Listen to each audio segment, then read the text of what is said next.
oral interpretation of Vincent by Tim Burton. Vincent Malloy is 7 years old. He's always polite and does what he's told. For a boy his age, he's considerate and nice. But he's always wanted to be just like Vincent Price.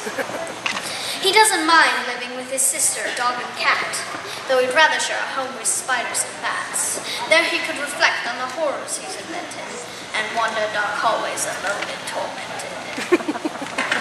Vincent is nice when his aunt comes to see him, but imagines dipping her in wax for his wax museum.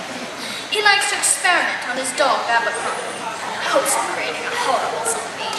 So he and his horrible zombie dog can go searching for victims in the land of fog.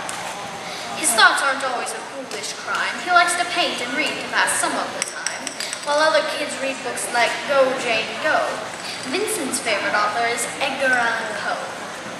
One night, while reading a gruesome tale, he read a passage that made him turn pale. Such horrible news he could not survive, for his beautiful wife had been buried alive.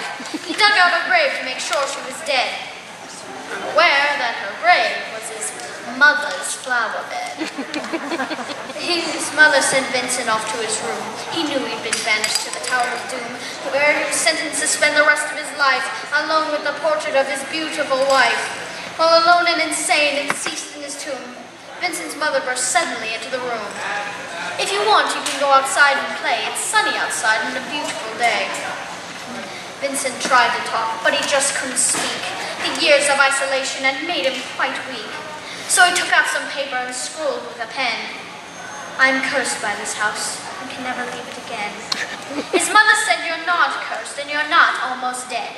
These games that you play are all in your head. You're not Vincent Price, you're Vincent Malloy. You're not tormented or cursed, you're just a young boy. You're 7 years old and you're my son. Now I want you to get outside and have some real fun. Her anger now spent, she walked out through the hall. While Vincent backed slowly against the wall, the room started to sway, to shiver and creak. His horrid insanity had reached its peak. He saw Abercrombie, his zombie slave, and heard his wife call from beyond the grave. So she spoke from her coffin and made ghoulish demands, while through cracking walls reached skeleton hands.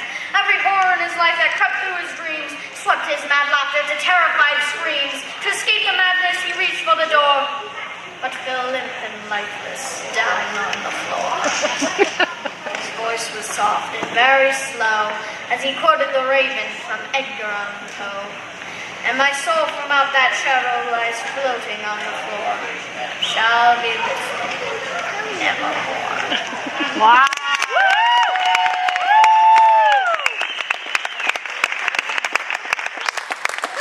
Ha ha ha ha.